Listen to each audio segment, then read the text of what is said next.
Graça e paz, amados irmãos da Igreja Batista Jerusalém. Que bom estar com vocês mais uma vez. Agora para juntos discutirmos, pensarmos sobre o tema que foi passado para mim. O tema é os desafios da educação cristã para tempos atuais. Eu vou usar um versículo que eu acho chave, que é o versículo da grande comissão deixado por Jesus, que enfatiza muito bem o papel aí da educação cristã. Então, abram suas Bíblias em Mateus 28, de 19 a 20. E eu vou ler na versão Nova Almeida Atualizada. Portanto, vão e façam discípulos de todas as nações, batizando-os em nome do Pai, do Filho e do Espírito Santo, ensinando-os a guardar todas as coisas que eu tenho ordenado a vocês, e eis que estou com vocês todos os dias até o fim dos tempos. Então observe que a ordenança tem alguns verbos aí, vão e façam discípulos. Então fazer discípulo é um verbo, é uma ação. Batizando-as, então batizando, faz discípulo, batiza-os, e aí complementa, ensinando-os a guardar todas as coisas. Então ensinando onde estão todas as coisas, na palavra de Deus. Então ensinando a palavra de Deus, para que obedeça às ordenanças de Jesus, siga as orientações de Jesus. Então esse versículo é um versículo muito importante, né, que fundamenta a educação cristã. Mas vamos seguir em frente, né? Então, para falar dos desafios de educação cristã para os tempos atuais, precisamos primeiro entender que ela é uma integrante, ela é uma componente da missão da igreja. Aí você pode estar me perguntando agora, sim, Meg, mas qual é a missão da igreja? Vamos então pensar na missão da igreja. E para pensar na missão da igreja, precisamos entender que somos criados, que fomos criados para vivermos para a glória de Deus. Eu, você, toda a criatura humana foi criada para a glória de Deus. Isaías 43, versículo 7 diz: todos os que são chamados pelo meu nome e os que criei para a minha glória, sim, aqueles que formei e fiz. Então eu fui criada para a glória de Deus, você também foi criado para a glória de Deus. Todos nós fomos criados para a glória de Deus. Mas acontece que todos foram criados, mas aconteceu um fato, né? Um fato assim que mudou essa história. Mudou a história de que todos poderiam, né, ser para a glória de Deus, todos poderiam, né, viver num paraíso, que foi a queda do homem. O homem pecou por causa do pecado, então houve essa quebra de relação com Deus. Mas Deus não parou aí. Deus não quis deixar essa história desse jeito. Então Deus resolve mandar Jesus, enviar Jesus para resgatar essa relação com Ele. E a palavra de Deus, registrada em 2 Coríntios 5,15, diz: e Ele morreu por todos, para que os que vivem não vivam mais para si mesmos, mas para aquele que por eles morreu e ressuscitou. Olha só, e Ele morreu por todos, morreu por mim, morreu por você, para que não vivamos mais para nós mesmos, vivamos para Ele, vivemos para Jesus, para aquele que morreu e ressuscitou.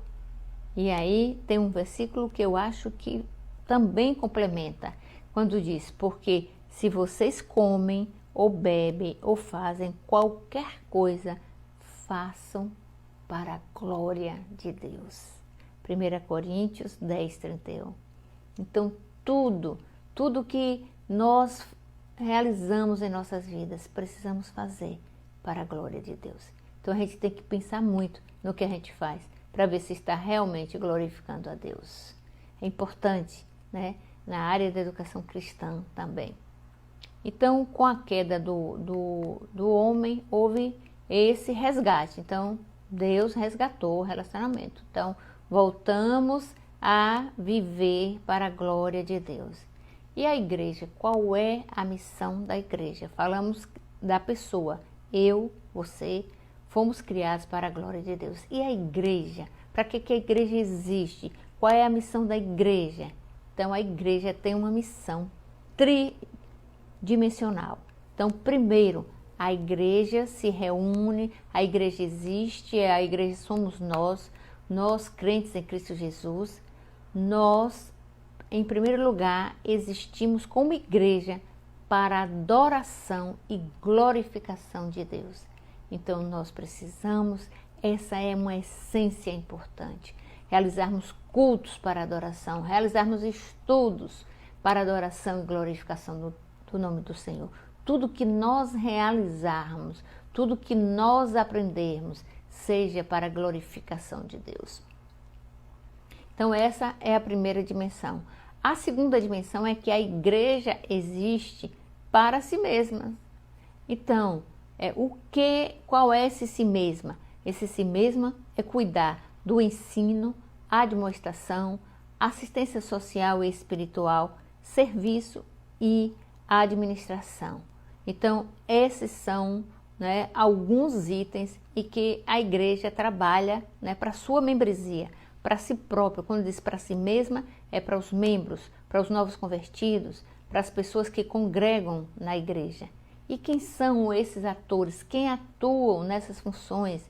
Então, aí nós podemos ver, no ensino temos o mestre, nós temos o administrador que cuida da parte de administração, nós temos os líderes que vai cuidar e o conselheiro que vai cuidar da administração, da assistência social, os diáconos que cuidam, né, desse ministério social muito importante, assistente social, pastor e muitos outros profissionais que podem se envolver. Hoje a igreja precisa ter profissionais disponíveis, né, profissionais crentes em Cristo Jesus que possa prestar também esse trabalho nas nossas igrejas, para a igreja, para a membresia, para as pessoas congregadas, para tratar, para cuidar. Porque quando você fala que vai ensinar, vai demonstrar, vai dar assistência, você está preparando esse corpo, a assistência tanto social como espiritual, o serviço, né? Então, a gente está o quê? Está fortalecendo, está preparando esse corpo de Cristo para conseguir realizar a obra que Ele nos destinou, que é adorar e glorificar o seu santo nome. E a terceira dimensão é que a igreja existe para pregar o evangelho, testemunhar e pregar o evangelho, aquela visão de mundo, a missão de mundo, a missão de estar em Jerusalém, Judeia, Samaria e até os confins da terra. E quem são esses atores, quem atua nessa área aí? Nós temos todos os crentes em Cristo Jesus. Todos que já aceitaram Jesus como Senhor e Salvador de suas vidas são responsáveis para realizar esse discipulado, para pregar, para testemunhar, até principalmente com a sua vida. É um testemunho muito importante. Mas além de testemunhar com, né, a sua vida, seus atos, seu comportamento, suas atitudes, você precisa pregar, verbalizando, né, pregar, ensinando mesmo e discipulando, realizando um acompanhamento para as pessoas que você conhece, que você está trabalhando, a fim de que ela venha aceitar Jesus e, uma vez aceito, ela possa ser trabalhada e edificada a sua vida. Então, além dos crentes, de todos os crentes em Cristo Jesus, nós temos os evangelistas e os missionários. Eu costumo dizer, hoje mesmo eu estava com um grupo de mensageiros do rei, eu costumo dizer que os evangelistas e os missionários são aqueles que são escalados para ir onde eu não posso ir, porque a nossa missão é evangelizar até os confins da terra. Então, eu não posso ir, eu não posso estar agora em outros países, mas eu posso enviar missionários, eu posso sustentar com missionários. Evangelistas que fazem trabalho em áreas que eu não possa ir. Então, essas pessoas estão nos representando desde quando estejamos envolvidos com a obra do Senhor. Então, nessa missão, da igreja, essa missão tridimensional, Jesus, Deus, convocou todos nós. Em Efésios 4, 11 e 12, fica claro qual é o nosso papel aí. E ele mesmo concedeu uns para apóstolos, outros para profetas, outros para evangelistas e outros para pastores e mestres, com vistas a quê? Ao aperfeiçoamento dos santos para o desempenho do seu serviço, para a edificação do corpo de Cristo. Então, a educação cristã está integrada a isso aí, que é para ajudar, preparar, aperfeiçoar os santos para que eles possam desempenhar melhor seu serviço, desempenhar melhor seu ministério e possa testemunhar de Jesus Cristo, estando mais preparado para esse testemunho, que às vezes se envolve com indagações que pode ter dúvida, mas se ele é preparado, se ele tem essa formação, uma formação contínua que a educação cristã precisa promover, então ele vai estar preparado para todas essas dificuldades, ele pode superar mais facilmente. Dito isto, que o papel da igreja, a igreja nessa tridimensão, que a educação cristã está integrada nessa tridimensionalidade, então vamos pensar agora um pouco sobre a educação cristã como integrante dessa tridimensionalidade da igreja. Então, em primeiro lugar, a educação cristã precisa alcançar seus objetivos definidos na palavra de Deus. E nós podemos ver isso registrado em 2 Timóteo 3, de 16 a 17, que diz: toda a escritura é inspirada por Deus e útil para o ensino, para a repreensão, para a correção, para a educação na justiça, a fim de que o servo de Deus seja perfeito e perfeitamente habilitado para toda boa obra. Então, o papel da educação cristã, volta aí, ó, a palavra de Deus inspirada para o ensino. Então, mais do que nunca, nós como educadores, você como servo do Senhor, que também é um educador, você como professor da escola bíblica, você como líder das organizações, precisa ensinar. E ensinar para quê? As pessoas precisam receber o ensino da palavra de Deus, que seja diretamente com a Bíblia, que seja com outro material, mas que esteja fundamentado na palavra de Deus, para a repreensão, para a correção, para a educação em justiça. A fim de quê? A fim de que ele seja perfeito e perfeitamente habilitado para toda boa obra. Então, um dos objetivos da educação cristã é habilitar as pessoas para a boa obra, para realizar seu ministério. Então é por isso que a educação cristã precisa ter um programa de educação contínua, trabalhando continuamente com seus membros, para que eles sejam preparados, habilitados para toda a obra. Então, essa é uma responsabilidade importante da educação cristã. Em segundo lugar, a educação cristã precisa atuar contemplando toda a sua abrangência. E qual é essa abrangência? Está registrado em Atos 1:1, que diz: escrevi o primeiro livro, ó Teófilo, relatando todas as coisas que Jesus começou a fazer e ensinar. Qual é a abrangência? Todo o ensino de Jesus. Então, precisamos dar continuidade naquilo que Jesus começou a ensinar, porque ele morreu e deixou o quê? Os seus discípulos. E os discípulos formaram outros discípulos, os discípulos dos discípulos formaram outros. E hoje se encontra aqui, né, nessa pós-modernidade, nós para dar continuidade. Nós que já nos preparamos, estamos nos preparando cada dia mais para dar continuidade. Escrevi o primeiro livro, ó Teófilo, relatando todas as coisas que Jesus começou a fazer e ensinar. Então, vamos usar, né, a palavra de Deus, né, os ensinamentos de Jesus, o nosso grande exemplo, exemplo de mestre, exemplo de vida é Jesus Cristo, nosso modelo é Jesus. Então, a educação cristã também tem Jesus como um exemplo do conteúdo do que vamos ensinar. Vamos ensinar o quê? Qual é o conteúdo da educação cristã? O conteúdo é exatamente a palavra de Deus. A gente cria currículo, cria mecanismo, cria estudos, mas tudo é pautado na palavra de Deus. Então, sendo a educação cristã, tendo essa abrangência, tendo esses objetivos, ela também precisa apresentar um ensino de qualidade.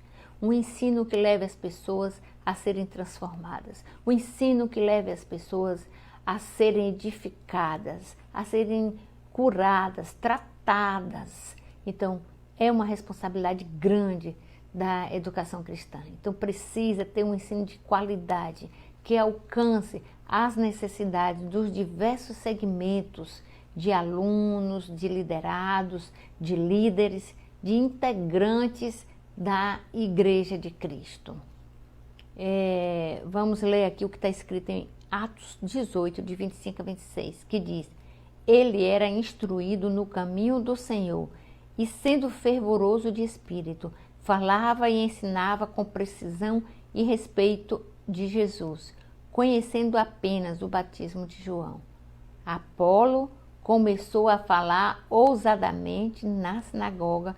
Quando Priscila e Áquila o ouviram, levaram consigo com mais exatidão. Lhe expuseram o caminho de Deus. Então, observe aí que estão citando um exemplo de alguém que foi fruto, teve como resultado exatamente um ensino de qualidade. Então, Apolo, ele foi instruído nos caminhos do Senhor e sendo fervoroso de espírito. Mas se a gente for observar, o versículo diz o quê? Que ele falava e ensinava com precisão a respeito de Jesus. Essa palavra-chave, ensinava com precisão a respeito de Jesus. Se ele ensinava com precisão a respeito de Jesus, é porque também ele aprendeu com precisão. Alguém o ensinou, alguém o preparou, alguém lhe capacitou, alguém acompanhou a formação dele, a formação contínua, formação continuada da vida cristã dele. Aí a gente vê como resultado desse preparo, dessa educação, é que ele começou a falar ousadamente na sinagoga. Então ele falava com muita ousadia. Então, esse é um papel da educação cristã, apresentar um ensino de qualidade.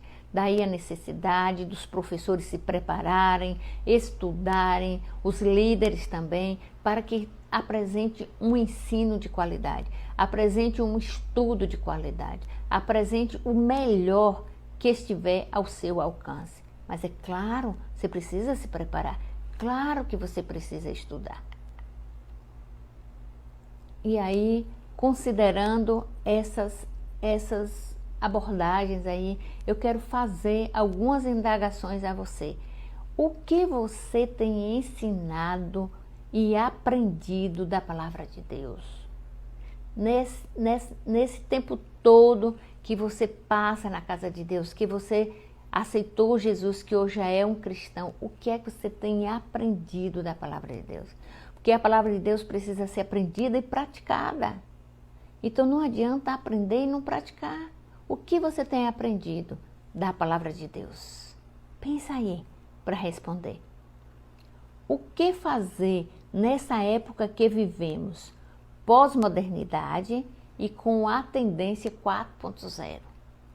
Vou falar dos dois itens. Pós-modernidade é a época em que vivemos, principalmente no quesito econômico, financeiro e também tecnológico. E a tendência 4.0 indica exatamente qual é a perspectiva futura. Então, esse termo surgiu da parte da indústria, da tendência da indústria de produzir cada vez mais com, vamos dizer assim, com rapidez, com velocidade e aquilo que se automatize. Então, observe, por exemplo, na área de serviço também. Por exemplo, hoje você tem carros, não aqui no Brasil, que não precisa de motorista, mas já foi testado, já está sendo testado.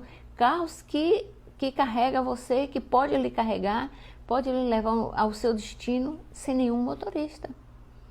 Então, você pega hoje um carro, ele faz quase tudo, né? Os carros automáticos.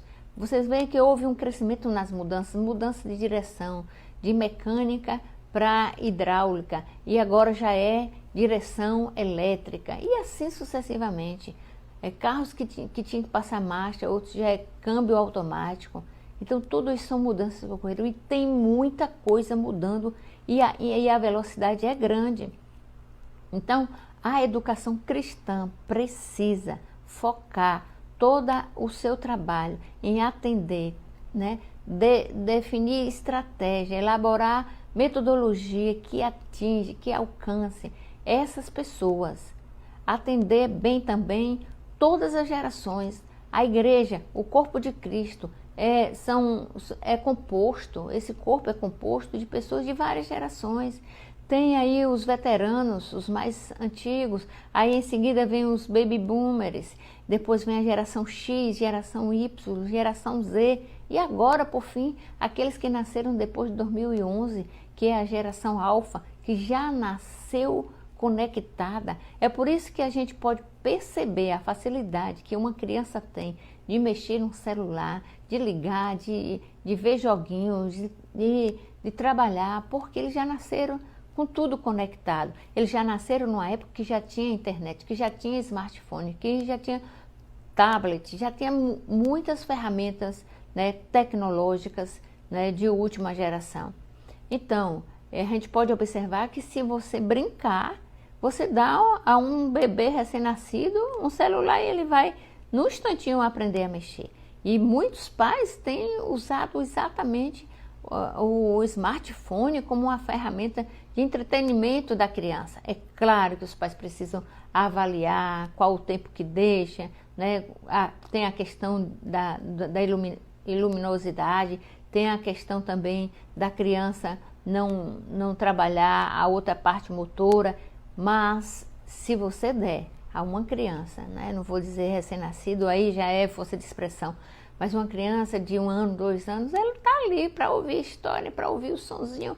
Então tem barulho, tem movimento. Isso é importante para a criança e isso atrai a atenção da criança.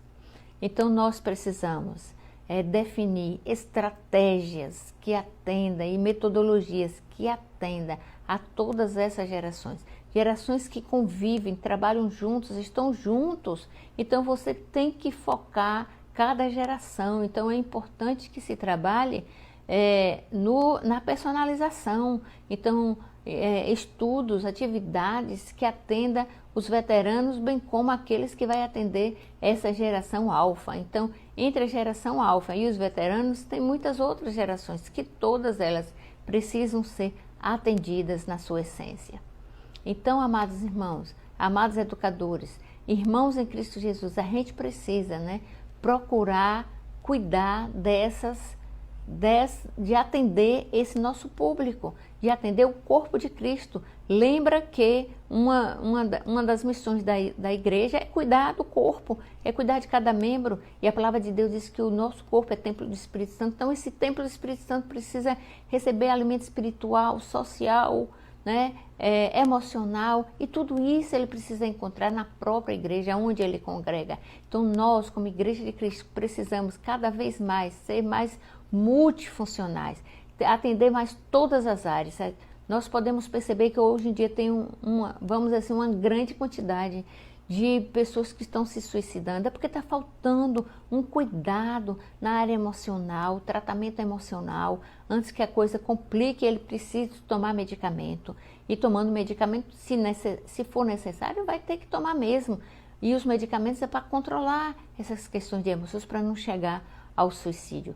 Mas nós precisamos abrir os nossos olhos como igreja de Cristo para tratar, para abrir mais as nossas portas, abrir mais a nossa visão, que o nosso ministério educacional é muito mais do que apenas o ensino da palavra de Deus. Então precisamos atender o corpo de Cristo e demais pessoas ao nosso redor como um ser integral, um ser que tem outras necessidades. E essas necessidades todas precisam ser contempladas pelos ensinos na nossa igreja. Então, abra mais a visão. Então, tenha uma visão alargada do Ministério de Educação Cristã e que ele contemple, além da educação da palavra, então as demais áreas da vida da pessoa. Então precisamos, eu creio que após a pandemia nós vamos precisar trabalhar com uma situação com ferramentas híbridas, ou seja, você vai trabalhar com ferramentas presenciais e também à distância. Então muito do que nós já conquistamos agora, muito desses trabalhos, dessas lives, do culto que é transmitido online, tudo isso vai precisar ser mantido. Vai ser mantido porque esse trabalho vai alcançar um público que não pode ir ao templo por algum motivo, ou porque está doente, ou porque naquela hora não pôde por conta do trabalho. Então isso aí já veio para ficar. Então a igreja vai precisar investir muito mais nisso aí. Então é preciso que estejamos preparados para trabalhar com as duas ferramentas. É claro que o presencial é importante, nós vamos, em nome de Jesus, nos encontrar em breve para glorificar a Deus, adorar, ter comunhão uns com os outros. E também nas organizações, na escola bíblica dominical, né, com seu professor, que também deve manter também o ensino à distância. Então, as mudanças já estão preparadas. Creiam que essa questão de trabalhar com as duas possibilidades, isso é quase 100%. Então, essa é uma possibilidade grande. E aí eu pergunto para vocês, como vamos fazer? O que precisamos fazer após essa pandemia? Após a pandemia, precisamos também ter um olhar cuidadoso para o ser humano e suas mudanças, buscando a personalização do ensino e aprendizagem. Então, precisamos que entendamos cada pessoa como ela é e tenhamos possibilidades de criar alternativas de ensinos que alcancem tanto aquelas gerações como falamos, como a personalização, a pessoa, o tipo que é, do jeito que ela gosta. Então precisamos criar mecanismos para isso. Não vamos criar 1000 classes de escola bíblica, mas vamos criar estudos focando a todos os segmentos, a todas essas necessidades. Isso precisa ser visto por todos que estão envolvidos na área de liderança, na área de escola bíblica, na área o educador cristão da igreja. Então, todos aqueles que ensinam, que ministram, porque o ensino na realidade passa por tudo. O ensino, o ministério do ensino, ele passa por quase todas as áreas da igreja. O pastor, quando está pregando, está ensinando, está ali aplicando a palavra de Deus. Ou a pessoa que está, né, no seu ministério social está ensinando a pessoa a fazer o melhor, a ajudar o próximo. Então, o ensino passa por tudo. Então, todos precisam trabalhar alinhados nesse sentido de ver as reais necessidades das pessoas e não oferecer algo que talvez não seja necessário para as pessoas. Antes de oferecer, veja qual é a necessidade, levante, faça levantamento da necessidade da membresia, da necessidade da comunidade que está ao redor da igreja, o bairro onde ela está situada. Precisamos caminhar junto com as mudanças. A gente não pode, a igreja precisa abrir seus olhos, que ela precisa caminhar junto com todas as mudanças que ocorrem no mundo. Precisamos saber que nós precisamos nos contextualizar. Então, precisamos nos adaptar a todas essas mudanças. Então, fiquem já atentos para essa pessoa do 4.0 que é movido por cliques. Em busca de quê? Em busca de suas escolhas. Vai lá, busca, observe hoje, você navega na internet, eu quero uma palestra sobre isso, você vai lá e vai procurar. Eu quero estudar sobre uma temática, você vai lá e procura. Então, a pessoa que tem uma visão mais, vamos dizer assim, mais alargada, com mais alternativas, buscando mais alternativas que venham atender às suas necessidades. Então, é importante que nós, como membros desse corpo, abra a mente para isso, que não fique resistente a essas mudanças, não crie dificuldades para que essas ferramentas sejam incluídas no seio da igreja, para que lembram do versículo que fala do aperfeiçoamento dos santos, para que sejamos aperfeiçoados. E para ser aperfeiçoados, a gente tem que trabalhar com o ser humano, já com todas as mudanças que ocorrem. E essas mudanças ocorrem desde quando nascemos, certamente, quando eu fui criança, as brincadeiras que eu tive, o que eu brincava, não é a mesma que uma criança de hoje. Então, e a gente tem que o quê? Se adaptar. Você vai hoje dizer que a criança tem que brincar do jeito que você brincava? Você vai dizer que o jovem hoje tem que ser o jovem igual ao que você era? Então, tem pessoas que estão ainda limitados, estão ainda presos ao ano que nasceu, à época que nasceu, à geração que viveu. Mesmo a geração dos veteranos, eles podem se adaptar. Tudo é lógico na medida do possível, de acordo com a sua necessidade e sua realidade. Mas todos nós, como corpo de Cristo, precisamos nos ajustar para que sejamos aperfeiçoados. Então precisamos adequar essas ferramentas de ensino e aprendizagem. Então eu quero dizer para vocês, professores, líderes, vocês vão precisar se ajustar sua forma de ensino, para atender às peculiaridades de cada aluno, de cada liderado. E provavelmente, e eu acho que isso com certeza precisa ser já contemplado, é uma mudança, ajustar a matriz curricular para que seja uma matriz mais flexível, que os alunos possam sugerir mais, né, o que deseja estudar e que haja material voltado para as necessidades. Aí volta aquela questão de levantar as necessidades, as reais necessidades dos alunos e liderados. E não já apresentar o pacote pronto, né, como algo imutável. Então, estejam atentos a essas mudanças e essas flexibilizações. Então, está na hora de se quebrar paradigma. A igreja de hoje precisa estar, né, bem atualizada à conjuntura atual. Então, apesar de todas as perspectivas de mudanças, que eu já falei aí, algumas delas, não se pode abrir mão de uma essência do ensino, que é o fundamento na palavra de Deus. Isso não pode mudar.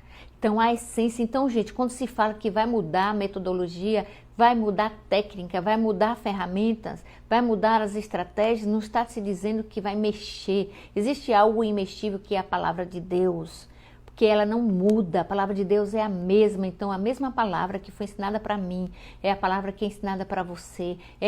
É a palavra que vai ser ensinada para os filhos, né, para os filhos e os netos de todas as gerações. Então seca-se a erva e murcha a flor, mas a palavra do nosso Deus subsiste eternamente. Isaías 40, versículo 8. Então isso sim não vai mudar. Tem coisas que a gente tem que bater o pé e dizer, não, isso não muda. Então a essência do ensino não deve mudar, porque a essência do ensino do povo de Deus, da sede e fome de cada um, da fome e sede espiritual, é a palavra de Deus. Isso é imexível. Você só vai aplicar a palavra de Deus na vivência atual. Então, e nós precisamos vivenciar essa palavra, aplicando, ajustando essas ferramentas à realidade de hoje. Por fim, eu quero dizer que existe uma necessidade urgente. E a necessidade urgente depende de mim e de você. Falamos aí das mudanças de pós-modernidade, de economia, de indústria, de social, mas existe algo. Falamos da essência, né, da questão da palavra de Deus, que ela não pode ser mudada, precisa ser pregada, ensinada a mesma palavra. Mas existe uma urgência também, além do ensino, de não se mexer.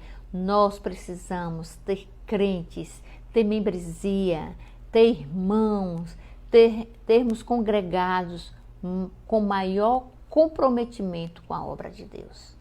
Hoje o povo de Deus está sofrendo com a carência de pessoas envolvidas, comprometidas. As pessoas fazem de contas que são membros, fazem de contas que fazem parte da grande comissão.